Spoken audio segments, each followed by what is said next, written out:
Hello and welcome to Science for the People. I'm Rachelle Saunders, and dear listeners, it is once again that time of year when we grab a couple of prolific readers to look back through the stacks of books they read this past year and pick from amongst them the best of the bunch. Here are the books they loved, the books you might consider picking up for yourself, or for that science reader on your Christmas list. And, as in past years, if you don't have a touchscreen or a keyboard or an old-fashioned pen and paper handy to jot down all the excellent titles and author we're about to throw at you, we will have a blog post live on our website where you can find the complete list of books you'll hear about on today's show, including links to where you can buy them online. If you're thinking of buying one of these books, or any book you hear about on any past episode, check out the books list for this episode or the bookshelf section on our website, where we keep all of them in one big collection for your perusal. And if you use our links to buy these books on Amazon, we get a little kickback, usually around 50 cents or so, for sending you over. So you can also use your Christmas shopping to support the show, free of charge. All of these links and lists will be up on our website, scienceforthepeople.ca, and we'll link to that book list in the show notes for this episode. With me today is Joanne Manaster, a faculty lecturer in biology at the University of Illinois School of Integrative Biology, and a science educator and communicator who is also known as Science Goddess on Twitter. Joanne, lovely to have you back. Great, thanks for having me. And returning once again for another year of book recommendations is our own John Dupuis, who is our unofficial official librarian in residence. John is a scholarly publishing librarian and an engineering liaison at the Stacey Science and Engineering Library at York University in Toronto, and blogs at Confessions of a Science Librarian, which you can find over on Scientopia. John, as always, lovely to have you back. Great to be back. It's number 9 for you, so I've heard. Number 9, and I think the 5th one of these. Ooh, that's very exciting. I can't believe we've done 5 of these. Wow, okay. So I like to start these out the same way every year, and a good place to start is approximately how many science books have you read in the past year, just to give our listeners an idea of how many you're picking from. I can go. So I would say 25 science books and then 25 other nonfiction books. So given the state of the world, I think I've shifted a little to putting other nonfiction that's not quite science related. Yeah, I hit about 60 to 70 books in total, and of those, about 25 science books and another 10 to 15 miscellaneous nonfiction. So last year we talked a little bit about how some of the events of late 2016 and into 2017 had changed some of your reading habits. So I'm interested to find out this year, are we still kind of working on some of those same changes? Do we have any new changes that have happened to your reading habits? Any shifts we should know about? Well, I think what's happened is I've certainly over the last few years, I've read considerably less fiction.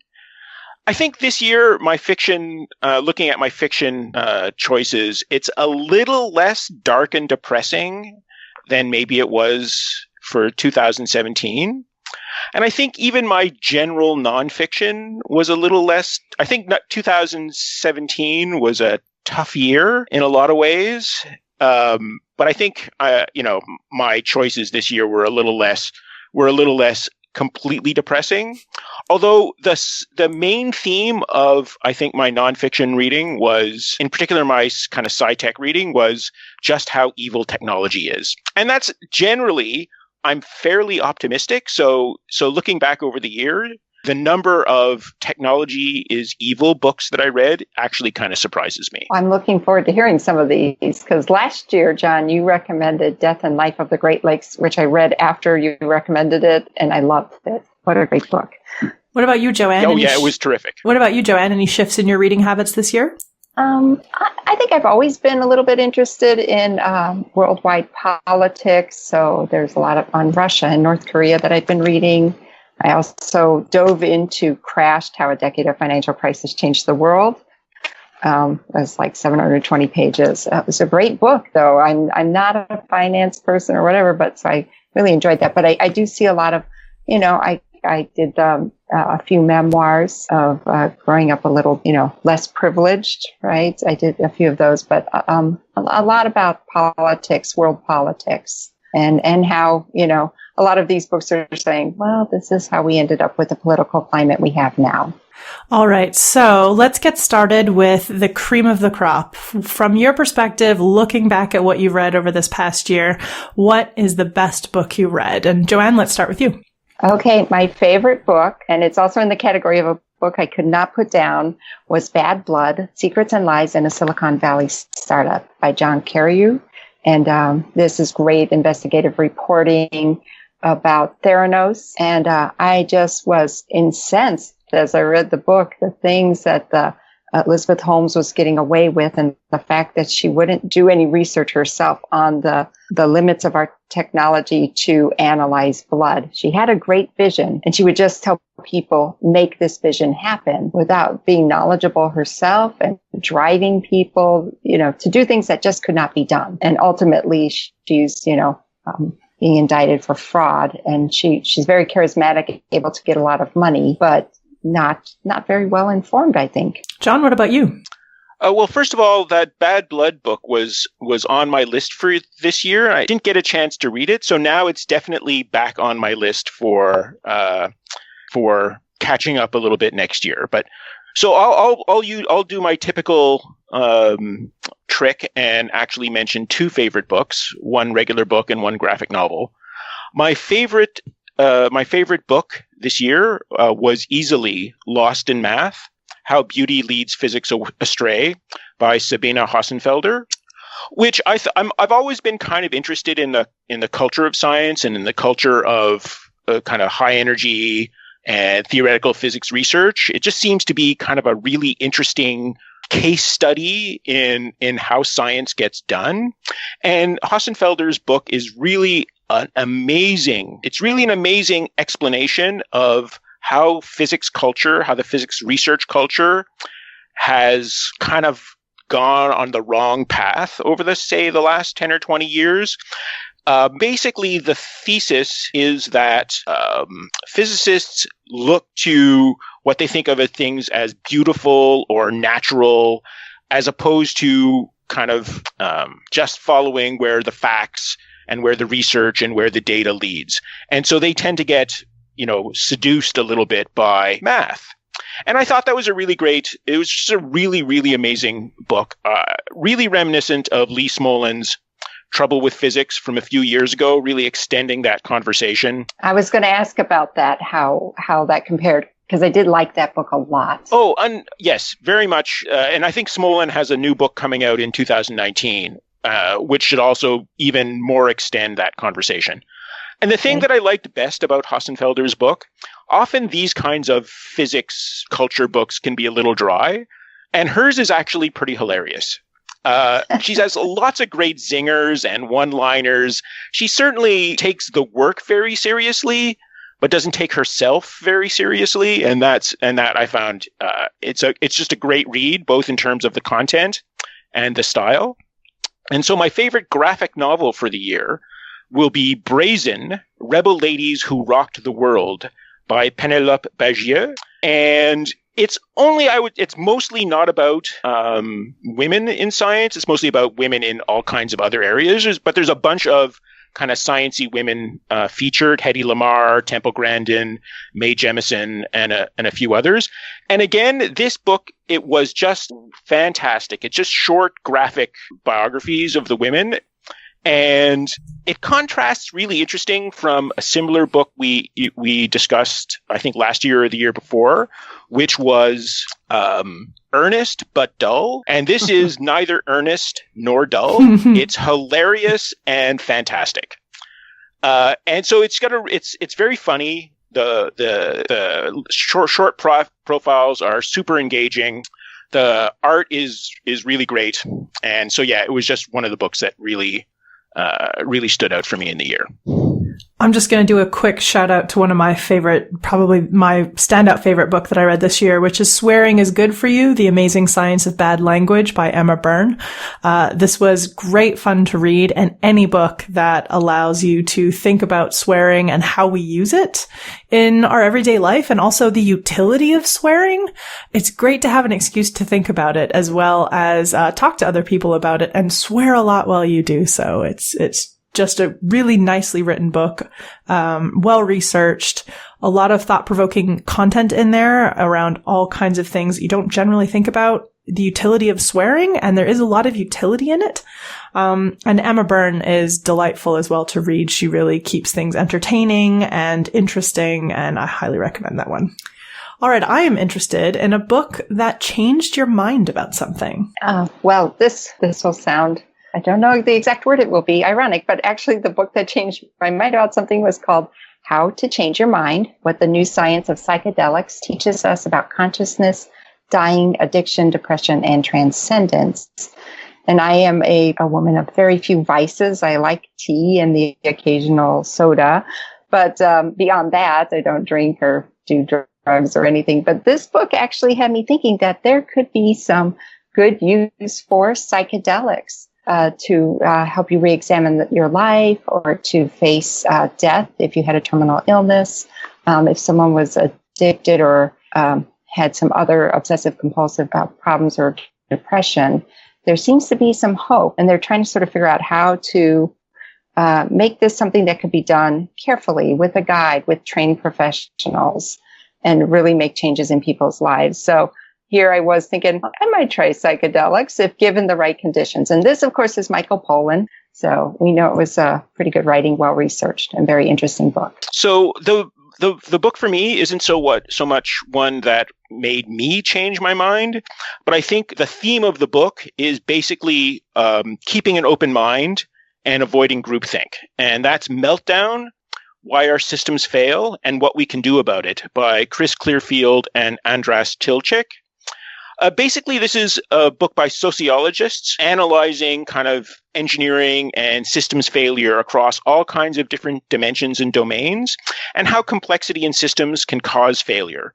In other words, transit systems, software, complex software systems in financial markets. And basically, the theme of the book is that diverse teams help people keep their minds open and avoid groupthink. And so, in other words, I think the theme of the book, again, is how to keep your mind open, and for people who are working on these kinds of projects to be susceptible to having their minds changed about something. Interesting. So it's more about the kind of value of a diverse team when you're trying to build something complex, I guess? Exactly, right? So basically it analyzes these kinds of complex system failures and say, okay, how do we avoid these failures? And one of the ways to avoid failures is for people to keep an open mind. And one of the ways that helps people keep an open mind is have teams where people are thinking different things. Cool. Sounds like a really good book. And aren't afraid to express what they're thinking. Of course, the key. You have to be able to use the people and the way they think differently, not just have them around to sort of show off.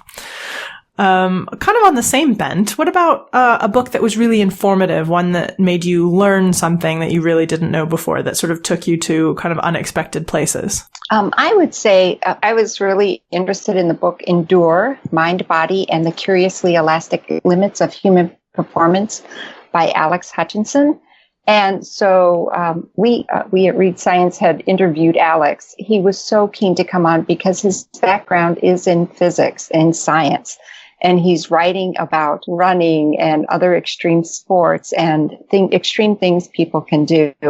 So he said most of his interviews were, of course, with the running crowd. And they all want to know, well, should you be a little dehydrated? Or, what about heat? What about, all these factors that play into what can make you endure a little longer or not in performance issues, as well as more extreme things like lifting cars off your child, or something like that. It was very fascinating. And of course, the answers aren't super clear, but there's a lot of science behind it. So he was happy to come on to Read Science and talk about the science behind it, rather than just to keep answering runners' questions. But the book was really, really interesting. So for me, being someone who's fairly technologically optimistic by nature, it was actually a cluster of books that I think over the course of the whole year that I read that really helped me understand at, I guess, a deeper level,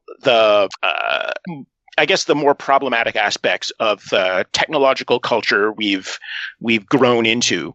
The first one, Automating Inequality, How High-Tech Tools Profile, Police, and Punish the Poor by Virginia Eubanks, is a really amazing kind of social scientific study of how algorithms that are used to kind of stream people in social services are actually a pretty terrible idea.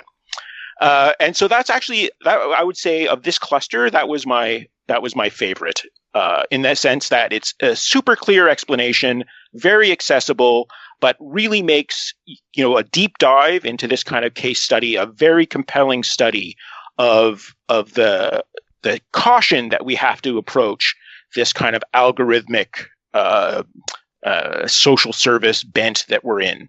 I also really enjoyed Algorithms of Oppression by Safiya Noble, Anti-Social Media by Siva Vaidhyanathan, and Brotopia by Emily Chang. And again, the anti-social media was, I've always been fairly skeptical of Facebook, but anti-social media is a pretty systematic takedown of Facebook. And definitely just every day in the news, you're thinking we should have listened to Siva Vaidhyanathan much more carefully over the course of the years. Those titles you call out, I haven't read any of them, but they remind me of Cathy O'Neill's Weapons of Math Destruction, which Absolutely. I quite enjoyed. I think I read that one in not last year, but the year before. Right. I read Brotopia, and that was also very informative. I went, wow, I didn't know all of this. Oh, for sure. Just the toxic boys club of Right. Silicon Valley. I think we all kind of know it's there. Yes. But the way the author went through, just took the various aspects of the toxic culture. And some of them are some of it is horrible, and some of it is, I don't know, almost hilarious how awful these people are. But yet we've somehow come to the point where we see them as our saviors. But yet they're really awful people. Yes, I do remember taking that away from the book. And it's interesting that you mentioned the weapons of mass destruction, because again, I think what I'm seeing in a lot of my reading is that there's these themes that are being carried over from year to year, that conversations that are just getting advanced. And that's kind of a really interesting byproduct of reading so many kind of science and technology books every year. Yeah, it's interesting. I've noticed this as well over periods of time, that if I were to look back through all of the books I've read, say over the last 10 years, in particular, the science books, which is the vast majority of my reading these days, I do see trends that I can kind of lift out. There's clearly in time things I was thinking about a lot, or ideas that I sought books out for, or clusters of books that kind of came out at the same time that were either topical or dealt with an issue that was much regarded or much discussed in the news. And I definitely agree with you right now. As I look through the book recommendations, or I look through the lists of new books that are getting put out or have recently been put out, there is definitely this cluster of technology might not be the best thing in the world like we used to think, kind of those sort of books. So that's obviously something that's on our collective consciousness right now, which, to be fair, you only really have to look at the news to see that it is on our collective consciousness. I want to shout out a non-technology book, which is Why We Sleep, Unlocking the Power of Sleep and Dreams by Matthew Walker. I had read a book on sleep years and years and years ago, and I picked this one up, and it was a really good overview, clear, concise, very informative of the current understanding of sleep science. Obviously, there's still a whole lot we don't understand about sleep, why we need it, how it works, what it actually does for us. But we know a lot more now than we did 5 or 10 years ago. And this was a really fascinating book to read, and also one of those books where you're like, you sort of put it down after finishing it and look at your own kind of relationship with sleep a lot more closely when you realize how much damage it can do, when you look at some of the studies and information that they put out, or that is available now, on how damaging a lack of sleep is. And from my standpoint, I've really changed a lot in my life since reading that book to try and prioritize sleep in a way that I had never done before. I had always kind of left sleep as a thing that I could catch up on later. But after having read this book, I feel a lot less like that and a lot more like I try and prioritize time to sleep and appropriate time to sleep and enough time to sleep in a way that I don't think I've done throughout the rest of my life. I am curious as well about any science books for children recommendations that you might have this year. I have a couple. There were 3 books that had come out that were all related to, hands-on, getting in and doing things. So one is from Alom Shah, who's in the UK, and his book is called Mr. Shah's Recipes for Wonder. And, it's your typical, here's these fun things you can do at home and the science behind it. Liz Heineke, who has written Kitchen Pantry Science and other hands-on books, had one called Star Wars Maker Lab, 20 Craft and Science Projects. With all the excitement around the different Star Wars franchise movies coming out recently, this one seemed to go pretty well. So not only do you have a craft, you also get the science explained to you. So those were 2 that really stood out to me. And there was another one, and I don't have the title with me, so I'll stop there. There were a couple for me that I didn't read a lot of kids' books this year. Usually I read more, but for some reason I didn't get to too many this year. But I really enjoyed The Tantrum That Saved the World by Megan Herbert and Michael Mann. Again, a book about climate change. I thought that was quite a nice book aimed at young children, kind of one of those picture book ones. Not too scary, more hopeful than scary. So I thought that was a good one. And for slightly older kids, I would, just to go back to Brazen by Penelope Bagier, I would definitely recommend, that's a book I would definitely recommend for kids who are a little bit older. Some of the stories are a little salty. So maybe you don't want to read them to your, maybe you do want to read them to your 5-year-old, who maybe won't get the salty parts. But certainly I think it's a book that preteens and teens would really enjoy. I'm really fond of the title, The Tantrum That Saved the World. What a great title. It's one of those books I support. It was one of those books that I supported the Kickstarter or Indiegogo or whatever it was. And then, got the book because I supported I'm doing that more and more for like music and books and whatnot is supporting the creation of the thing through the, Pledge Music or Indiegogo or Kickstarter. And one of the things I'm trying to do amidst all this technological disruption is find a way to more directly support artistic creation.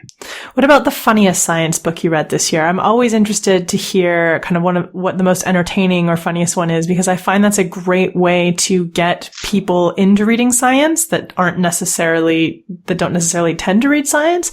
I've definitely pulled my sister in that way by providing her the funny ones, and then I get her sort of sucked in. So my favorite's not science, but it's STEM. It's called Math with Bad Drawings, Illuminating the Ideas That Shape Our Reality by Ben Orlin.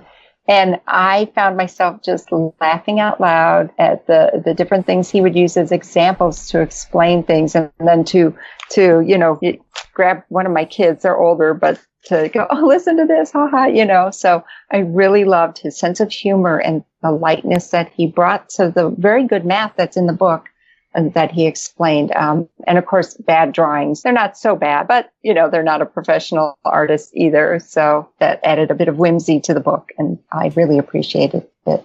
So my 2 favorite books of the year, Lost in Math and Brazen, are both hilariously fun books. But the one that really stuck out for me in terms of generally humorous content was How to Invent Everything, a survival guide for the stranded time traveler by Ryan North.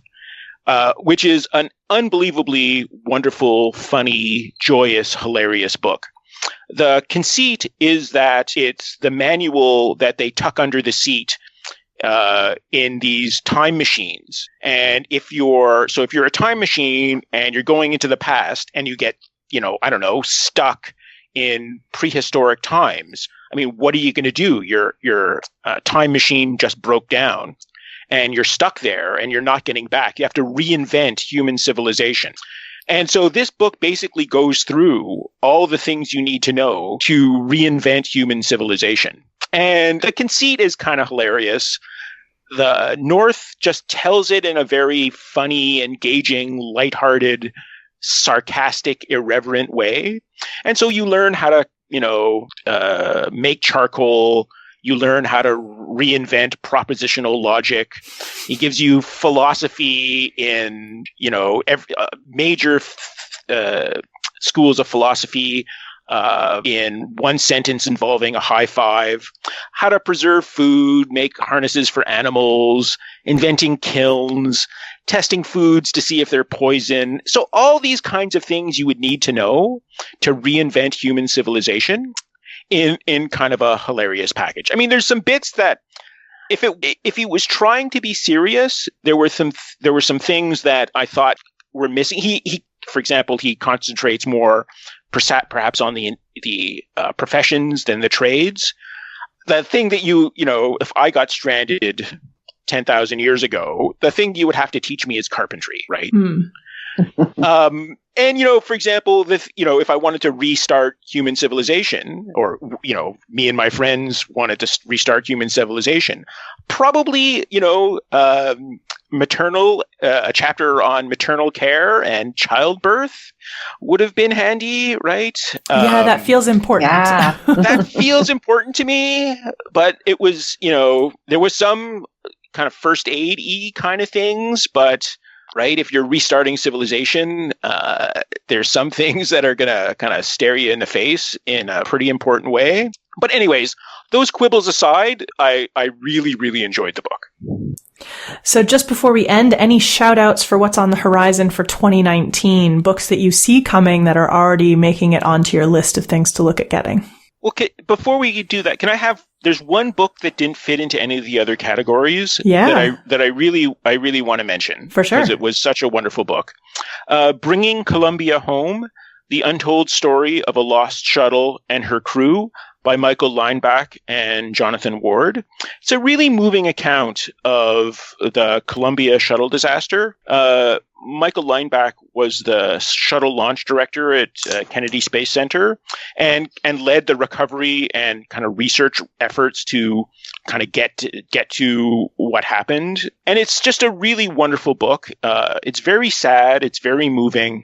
But it's also kind of hopeful in a way, because it's the story of people who were trying to do the best, to make the best, and to learn something from a really awful situation. So I really enjoyed that book. For something that's coming next year, I would say Underground: A Human History of the Worlds Beneath Our Feet by Will Hunt. That looked like it was going to be all about sewers and subway tunnels and stuff like that. So that'll be great fun. Ooh, that sounds good. Yeah, so I was happy to hear you mentioned Lee Smolin has a new book coming out. So I guess that's what I'm looking forward to. I didn't see anything like last year. I just knew we had Deborah Bloom and Carl Zimmer and David Quammen. We had some big names publishing books. So there are things I'll be looking forward to. Well, thank you so much, both of you, for coming on and talking about your books. There's already a massive pile of books that I now see I'm going to be reading over the next 12 months until we speak again. Thank you so much for your time today. As always, it's great to have you back. And John, look forward to having you back for number 10. Absolutely. That's great. Yeah, good to talk to you again, John. Yeah, great to talk to you again, too. And if you want that list of books we talked about today, you can find a link to the blog post with that list and links to where you can buy the books in the show notes for this episode, which, as per usual, will be at our website, scienceforthepeople.ca. Next up, Bethany and I search the internets for the best nerdy gifts we can find. Hello, Bethany. Happy Hanukkah. Hello, Rachelle. Merry Christmas. So it is that time again for our nerd science gift extravaganza. Woo-hoo! We just heard about an awesome selection of science books from John Dupuis and Joanne Manaster, and we all know that nerds like books. But sometimes we nerds also like things that are not books. Do you like things that are not books? Nerds like things that aren't books? I know. Like every once in a while we put a book down and do something with something that isn't a book. It's a weird world. I am shocked. Shocked, I tell you. I don't know. I'm suspicious of this claim, but I do use things in real life. So maybe, I don't know. I will admit I like coffee with my books. That's true. And boy, do we have some gifts for you. So as we have done for the past who knows how many years, we have scoured the internet for some science and nerd-themed gifts that you can get for that special someone. You know who I'm talking about. You'll be able to find a blog. Yourself. You can buy it for yourself. Okay, yes. So you can totally buy it for yourself. Yes. I'm not going to say anything, but it's possible that I bought something from our list last year that I'm looking at right now, which is a clock, and it's lovely, and I adore it.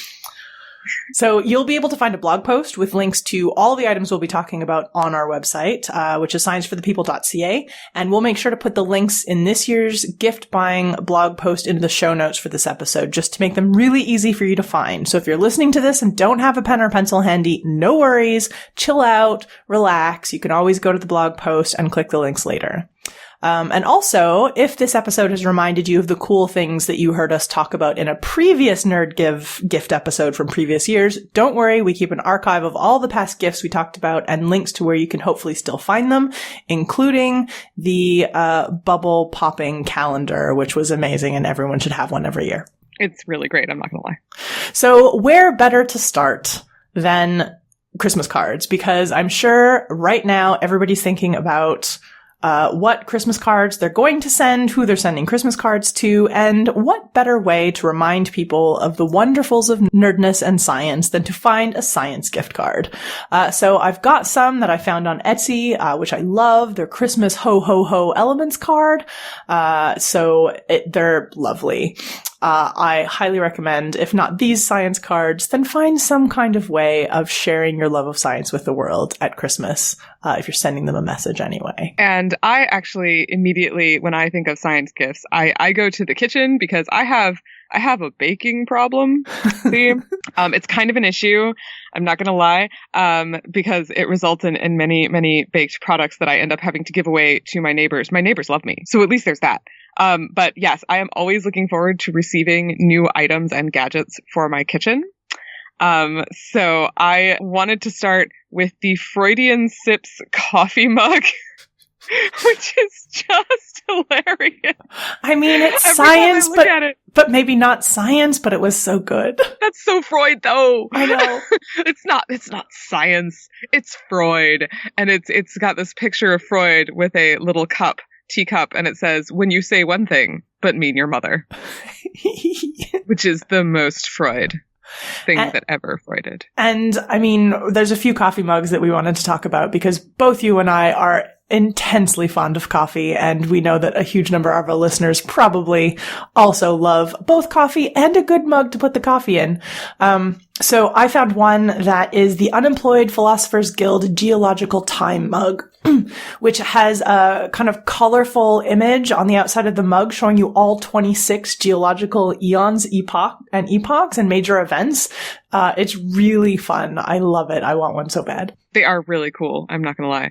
I will just say, I know there are some people in this world who don't like to put coffee in coffee mugs, which I understand. There are other things that you can put in coffee mugs, like lattes and cappuccinos and espresso. Yeah. Tea. And I suppose tea and hot chocolate and other things that are not actually coffee, but in my head there is only coffee. I feel like tea is substitute really love, coffee. And I really love this particular, it's a research coffee mug, because it brings me back to my days as a scientist in a very intense way. It's just a simple black mug that says research definition, what you're doing when you don't know what you're doing. And that is research on so many levels. There are so many layers of not knowing what you're doing in research that I wish I'd had this on my lab bench in the food safe area of the lab bench. When I was a scientist, I would totally use it. You could just point to it when someone asked you what you were doing. You could just be like, that right there. No idea. Yep. Definitely in full on research mode. And if you appreciate math jokes, I did manage to find an excellent math mug, which was a mathematical sort of equation, which basically amounts to just got real. And that probably got beeped out because we're not allowed to say shit on this show, but that's okay. You should go check out this mug, and if you're Mackie, how many times are you trying to beep in this particular section? Just to make sure our editor's awake, making sure that he's on his toes. It's a little test for Ryan. I sort of want, but then I sort of don't want this. You found this space masher potato masher, and it's like a rocket ship, but the bit where like all the smoke would be billowing out the bottom is a potato masher. And I kind of like it because it's a potato masher, and I kind of like it because it looks vaguely like a sex toy. Like, I don't know what you do with it. It's definitely you cannot deny that looks like a sex toy. It does. It does a little bit. It's definitely a conversation starter. What type of conversation is up to you? That's true. And there are many types of conversations to be had at Christmas. There is, in fact, an entire specialty romance novel genre that is based around Christmas. Not that I would know anything about that. I shall have to get you that offline. So other things that I admit I fell in love with this one. It's this adorable set of Loch Ness Monster shaped kitchenware, and the large one at the bottom, the big Nessie, is green and she's a colander, and the mid-sized Nessie is purple and she's a ladle, and the mini-sized Nessie is blue and he's a tea strainer. And I don't know why I assigned genders to those Nessies because I don't know their lives, but like they're so cute and I love the color scheme. It's very, I love it, and I really need a Nessie colander in my life. That is something that I never knew I needed before. I love these kinds of kitchen things because I've, in my past, had small kitchens where I've had to like put some of my kitchenware just out on a counter. And something like that is so great because it's out on the counter, but it's also really cute. I love it. And they're all dishwasher safe, which is really, really critical. Yes, definitely. But also, can I just say, you don't have to have a small kitchen to put things out on the counter. You just have to have a kitchen gadget problem. A kitchen gadget that I know addiction. anything about that. Moving on. For the hot sauce lover in your household, of which I definitely live with someone who enjoys hot sauces, enjoys a variety of them, is always looking for the hotter hot sauce, but also the one that tastes really nice. Because if you just get one that's sort of stupid hot, like that's kind of novel, but if you can find one that's both really hot, but also tastes good, that is like the golden idol of hot sauces. And I found this, DIY gourmet hot sauce kit that has recipes in it, so you can not only experiment with hot sauces and try some different ones, but also figure out how they're made and learn how to make them. And it comes with all the ingredients you need.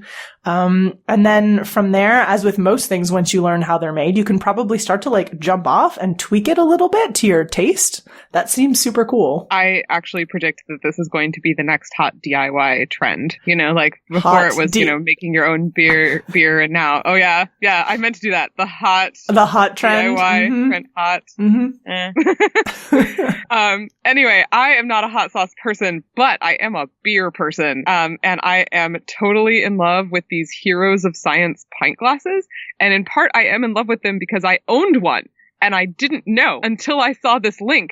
I got a pint glass from my parents, a couple of years ago, and it's Rosalind Franklin, and I just loved it because I have a deep love and respect for Rosalind Franklin, and I just figured it was like a one-off thing that they got from somewhere. But no, it is part of this Heroes of Science pint glass collection, and I am so excited by it, and now I really need Florence Nightingale and Ada Lovelace and Marie Curie. And I guess Darwin can come too. And sure, maybe Tesla. He's all right. I mean, I suppose. I mean, you could just have some nice science ladies on your counter. I'm thinking the science heroines of science pint glass collection is what I really need out of my life. Absolutely. And if you're in the DIY mood still and you want to try and make some other things, I also found a cheesemaking kit. I've actually used a cheesemaking kit before, and it's quite interesting. I didn't really know the process of making cheese. And anytime I learn how to make something, I really enjoy it. But also you learn more about how your food is made, which I think is something we're really out of touch with. And I love the opportunity to just like get my hands on and try and make something from scratch. The older I get, the more like into that I get. And I'm not sure what that says about me, but I'm okay with it. I actually have done a couple of recipes for my own cheese, just like on my own. And one of the things I love about it is that there is it's one of the recipes that you make in the kitchen where the chemistry is just so shockingly obvious. It's just, you add, acid and just, it's like, oh my God, you have added acid. And it's like, it's watching this chemical reaction, and it's really quite beautiful. And well, maybe cheese is just beautiful to me. Cheese is very beautiful to me. But I find it really, really inspiring to just be able to actually watch chemistry take place. All right, let's move on to home and home decor. I am really excited by this coaster set you found that's custom maps. And so you can come up with maps of your favorite neighborhood or whatever, and they will make a custom map coaster set of your neighborhood. So if you're the sort of person who wants a custom map set of Brooklyn, you can do that.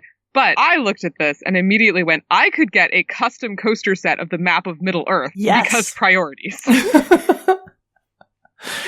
So now that's what I'm thinking about. I approve of your life choices. Let's talk about clocks, because clocks are one of my favorite things to have around the house. I'm one of these people that likes ticking clocks as well, so I'm very much pro clock. The first one I want to talk about is the Wonder Zoo Auto Flip Clock, which hangs on your wall. It's apparently quite quiet as well, but it's one of those like old-fashioned clocks where the cards flip over to tell you the time. I love how mechanical this clock is. As we're sort of like just moving to a world where you see less and less of how things work, I love how just like physical this clock is. It makes me really happy. So part of me likes it. The other part of me, like, I think that if I turned over my shoulder and just caught this thing moving out of the corner of my eye, it's like all of a sudden I'm in a horror film. So I don't know how I feel about that one, but I'm in love with this handcrafted mechanical wooden pendulum clock kit. I love it. It is a kit full of gears, and you put the gears together according to the instructions, and in the end, you have a clock, and it works. And I love this because it's like a puzzle, but like usually when you finish a puzzle, it's just like there on the coffee table, and then you have to disassemble it because it's taking up crazy amounts of space, and it probably took you 2 months anyway.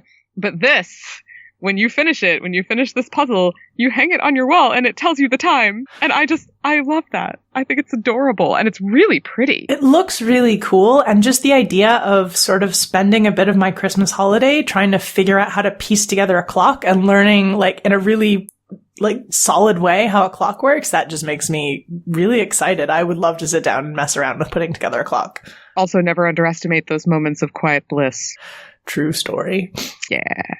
For those chemistry nerds that might be in your life, we also have a chemistry time clock where instead of time, it actually tells you, it replaces the numbers found on the face of the clock with symbols of elements that have corresponding atomic numbers, which I think is really lovely.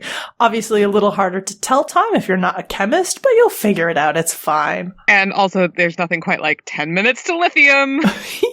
Love it. I'm into it. And you're excited by this binary clock, right? You want to talk about something that's hard to tell time. So I haven't actually looked into precisely how one tells time on this binary clock, but I do like the idea of the binary clock because even if you don't necessarily know it's a clock, there's something kind of interesting about it. And I think it would look really good in my office above my word clock, which I bought from our list last year. So I'm just basically looking to build out a collection of really interesting different clocks. So maybe this one's more for me, but if you like kind of novel clocks, also if you know binary, you may find this quite fun to read.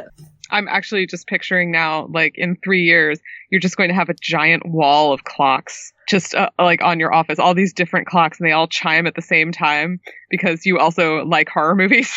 I mean, that does sound kind of cool. I did in a previous office have 3 ticking clocks that had times from different time zones. And I'm thinking at some point I would like to recreate that. Some people found themselves completely unable to be in my office though, because they all ticked and they all tick slightly off each other as well. I would murder things. I would murder so many things. I found it very soothing. Together or not at all, Rachelle. I found it very personally soothing. So speaking of soothing, if you find Einstein's equations incredibly soothing, you can get a comforter set that's covered in Einstein physics formulas. And it's this adorable. I feel like this is one of those bedding sets that you get when you really want to let someone's geek flag fly at like college in their dorm or something like that. It is really cool. It looks like all the formulas are on a chalkboard kind of style. But it's a comforter. It's cute, actually. I'm kind of into it. I always sort of am looking for interesting things that I might want to put someday on a guest room bed. And I think that would be a good one to do. I want to talk about maps because I love maps, and maps are just gorgeous in their own right. And I found this store on Etsy called Pencil of Nature Prints, and they have a whole section of maps and charts where they take historic maps and print them out massive for you. And they're just, some of the prints they have here are so gorgeous. Different maps of the world, different maps of parts of the world, from different eras. There's some beautiful, beautiful prints on here. They have one that I'm particularly fond of, which is a geological chart, pictorial map, which was from Yagi, I believe. It's from Levi Walter Yagi. It's just such a gorgeous piece. And really, there's a spot in my office right now where I wish it could hang. There's some really cool stuff in this shop. So I'm also so I am raised Jewish, and so obviously I was not raised with Christmas trees. But I am actually kind of a sucker for Christmas ornaments, as in I love to look at them.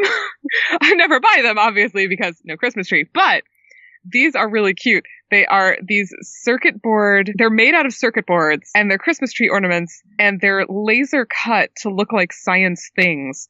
And I am especially attracted to the ornament that is shaped like a microscope. Yes, which I think I just need it as a necklace. Yeah, you could actually probably put that just as a pendant on a necklace. That would be cool. Yeah, I think I need it as a necklace. Add to shopping cart. All right, let's talk about science board games, because this time of year, you're getting together with your friends, you're getting together with family, and sometimes you just want to bring something that's an activity you can do together. So why not bring a board game, and why not bring a game that is science themed? I'm just going to go ahead and say that I think that board games have probably saved more holiday family dinners than probably any other item, because if there's anything that will stop you from like talking about politics, it's, freaking out over the game you're playing. So I would like to say that for the sake of family harmony, I'm promoting all of these games. But I'm especially excited about this one that I was actually playing last night. I was playing this game last night. It is called Evolution Climate. And it is a stunningly beautiful game. It's got beautiful art. And what you do is you have species and you have your species and you put traits on your species, and the traits allow them to avoid other species eating them, for example. But they also allow your species to grow in population while avoiding extremes of climate. And then you also, every turn, change the climate. So the climate gets warmer or the climate gets colder, depending on the cards you put down, which affects the amount of food available, which affects whether or not your species lives for another turn. It's a wonderful game because it really brings together both a lot of the concepts of natural selection, but it also brings together a lot of the concepts of how climate changes can affect animals in different ways. So I really like it. And the art is also just really stunning. But yeah, it was interesting. As I was playing it, I was like, oh my goodness, I can see that this section here is meant to make you think about how your population of your species is going to change in response to climate based on its body size. So it has a lot of like nerd cred. I've never played this game before, but just looking at the art on the box, it looks beautiful. It's really gorgeous. It's got this wonderful kind of, I hate to use this word, painterly style to it. Is that the right word? I don't know whether I'm using it right. I know what you mean, and I think our listeners will too. And I did want to recommend a game that probably most of our listeners have heard of. It's called Pandemic, and I love it because it's cooperative. And it's about people trying to beat a worldwide pandemic that's going to kill off humanity. And I love it partially because too real, you guys. Too real. I hope nobody ate romaine over the American Thanksgiving. It's pretty real. But also, I love it because it's so hard to beat the game. Like, something like 2/3 of the time, the virus wins. All right, now let's talk about buying gifts for people who are nerds, but also like to get some utility out of their gifts. They're not necessarily into art. They've got their sort of home decor sorted. They're not into kitchen stuff, but they do like a gift that's got some utility behind it. So the first thing I want to talk about is for the people in your life that might be trying to start to take their online security really seriously, or might have a business that they run and they kind of need to take their online security more seriously. Look at getting this person a YubiKey. So this is a sort of physical thing that instead of using two-factor authentication via a text message, because as we go forward, that's becoming easier and easier to spoof. And there's a lot of reports of what's called SIM swapping, where people are basically stealing your phone number to get access to your two-factor authentication. Because the thing with SMS is if you get someone's phone number, then in a lot of cases, you can actually reset someone's password just from a phone number, which is terrifying. Oh my God. So something like YubiKey is a great option for things that you really don't want someone to get a hold of. The really critical stuff like your banking, your email is really important because all of your online accounts can be reset from your email. So you want to make sure your email is really carefully locked down. And these are actually physical tokens that you take with you and that you can run and give something authorization to gain access to. So it's much, much more difficult for someone to gain access to your accounts. And they're not that expensive. And once you kind of get them set up on something like your Gmail, they work pretty well. So definitely something to look at for somebody in your life who needs to start taking their online security a bit more seriously. Well, now I think that's me because you just freaked me out really good. So I'm interested in, I'm sure that readers around the world will have heard the great straw debate that erupted a few months ago in America with everybody talking about how we need to get rid of plastic straws and how that's actually kind of ableist because there are people who really, really need plastic straws.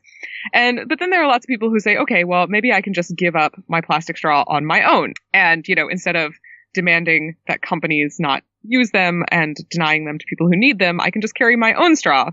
The only problem with this is, okay, then you have this tiny straw that you carry around and that gets gross, like surprisingly quickly. So I'm a really big fan of this collapsible, reusable, stainless steel, foldable straw because, first of all, there's 3 things that make it awesome. 1, it is foldable. 2, it fits on your keychain. 3, it comes with a cleaning brush, which is so essential. So it has a cleaning brush so you can keep it clean, and that means I need one. It's all the things you need from a collapsible straw. Which is not a sentence I ever thought that I would hear. I also wanted to quickly highlight these LED glove flashlights, because I think these are some of the most useful things I've seen in a while, and I really want a pair. They're basically these gloves that you can put on your hands, so they're fingerless, and they really only kind of cover your pointer finger and your thumb, and they don't cover the whole thing. They just kind of sit over top, but they've got lights on both the pointer finger and the thumb. So if you're working in a dark environment and need to see what your fingers are working on, you get light right where you need it, which is basically where your fingers are working. They look incredibly handy and really useful, and I definitely want a pair. So things that are sort of useful, but also great looking. So I'm really excited about this magnifying glass necklace. It's from Svaha USA, which is SVAHA USA. And I love this company. I actually supported them when they were kickstarting their whole idea. They make science-themed clothing for kids and for women with pockets. It's all got pockets, and it's all machine wash, and it's awesome, and I own like 5 of their dresses. But they also have jewelry, including a magnifying glass necklace, which who doesn't need a magnifying glass just like hanging out and ready for use? Because I don't know about you, but I constantly need that, really. I love how this is so understated. Like, it looks like just a nice, classy necklace, and then you find out that it's super useful. Love that stuff. All right, so we are vastly running out of time, so we're just going to highlight a couple of our favorite things, but the full list will be available online for you to go through at your leisure. So I want to talk about something that is not at all sciencey, but is hilarious and very nerdy, especially if you were to ever use it. The ostrich pillow. Can you have a look at this? This is hilarious. So this, how do I describe this? This is a pillow you basically wear over your head. So not on your head, but over your head, like it's some sort of pillow sack. And it's got a little like hole in the front for your nose and your mouth so that you don't kind of get smufflicated. You are able to breathe easily, but then it just surrounds your head with pillow on all sides. So in any situation, you're like able to fall asleep. It's just the most ridiculous and amazing looking thing. And I definitely want one. And I want pictures of everyone I know wearing one. I think I just need one. Like whenever the internet just gets to be too much, I'm just going to stick my head in an ostrich pillow. Yes, like definitely. That, I mean, goals. Goals. So I just want to mention these beautiful blocks. So if you are like me, I have some adorable little nieces and I like to buy them things because I want to buy children things. It's just super fun and it's a chance to buy children stuff. But also there's these beautiful bug blocks. They are called Uncle Goose bug blocks, and they're blocks and they all have bugs on them. And they're these really adorable drawings of the bugs, and they all have labels. So, you can tell, like, that's a rhino beetle. And so it allows you to kind of learn the names of the bugs as you play with the blocks. They're really beautiful. They're also really understated, which I like. So they're really pretty, and I'm kind of into them. On the topic of kids, I want to talk about the Pika Toys wooden solar and wireless remote controlled car. So it's a kit that allows you to build your own car, including all the circuits, but also to put a solar panel on it. So you're also learning how solar electricity works, which is really cool. And this one, which is unusual for these kinds of kits, comes with a little remote control. So not only do you have it solar powered, but also you get a remote so you can move it forwards and backwards and steer it. It looks really cool, and what a great way to spend an afternoon. In another set of things that kids would probably enjoy, there is this wonderful kit called Dirty Old Coins. And it's seriously dirty old coins. You get a whole bunch of dirty old coins with 11 genuine ancient Roman coins. I'm not sure if they're actually genuine. I mean, it's true that ancient Roman coins are very common, but I don't know. Anyway, but they have 11 uncleaned coins. So it's like you get these old coins and you get to scrub them off yourself. And then you get to kind of like find out about them as you scrub them off, which is awesome for people like me who love that sort of history nerd thing, but also awesome in that you get your children to clean something, which I feel like is kind of a secret goal of every parent's life. Definitely. I am going to talk about the adult nerds in our life who remember the classic Star Trek. And I found from the Wand Company, the Star Trek Bluetooth communicator. So this is, you remember the old school original Star Trek, like flip to answer communicator? Yeah. This is one of those, except it runs on Bluetooth and connects to your phone, so you can actually make calls from your Bluetooth communicator like a Star Trek Pro, and it looks great, and I'm having all kinds of nerd feelings about this. So for adult nerds, why have a magic 8-ball when you can have a Schrodinger's cat to help make decisions? I want this so badly. This is so wonderful. It's this tiny little box. And what you do is you ask the box a yes or no question, and then you slide open the door and see if the cat is dead or alive. And if the cat is alive, the answer is yes. And if the cat is dead, then the answer is no. And I want one. It's great. This is one of the best things that every science nerd should have on their desk immediately. It's so great. So I don't know about you, but I go to an office every day and I always bring my lunch because I'm that nerd. I have been bringing my lunch places since I was, very small. And, therefore lunch boxes are always a matter of fashion and thought and deep, important things. And so this particular lunchbox, I am a huge fan. It is a large insulated lunchbox, and it's white, and on the outside it says human organ for transplants. So if you want to walk around with a lunchbox that, of course, only contains fava beans and a nice Chianti, obviously. Of course. You can have this lunchbox, which I might need in my life. So many delightful things that we can buy our nerdy friends or potentially our nerdy selves. Bethany, thank you so much. This has been great fun, and I look forward to next year's elaborate list of nerdy science gifts. Thank you. This is always one of the highlights, I think. I just love looking at fun nerd science things. And for anyone listening, we will have links to all of these and more because we had more and they just didn't fit into our time. So you can go and see all of the weird and wonderful nerdy gifts that we found that people in your life might like. Look on the show notes for this episode, which you can find at scienceforthepeople.ca, and we will link to the list, which usually sits on our blog, but you'll be able to find the link from the show notes. It's been great fun, and thank you for listening to Science for the People. See you next week. Science for the People is produced by Rachelle Saunders and edited by Ryan Bromsgrove. Helen Quivalon is our publishing liaison. We get research help from Josh Witten and consulting support from Desiree Schell. Our frequently seen guest hosts are Marion Kilgour, Anika Hazra, and Jessica Yaros. Our theme song is called Binary Consequence, and it was written and recorded by Fractal Pattern. Science for the People is entirely listener-supported. You can find us on Patreon, where you can support us with monthly donations in any amount, or you can send us a one-time donation in any amount via the donate page of our website. Science for the People is created in partnership with the Skepchick Network, a collection of blogs, podcasts, and video content focusing on the intersection of science, popular culture, politics, and social justice. You can find out more about Skepchick at skepchick.org. The show is hosted by science news writer Bethany Brookshire and me, Rachelle Saunders.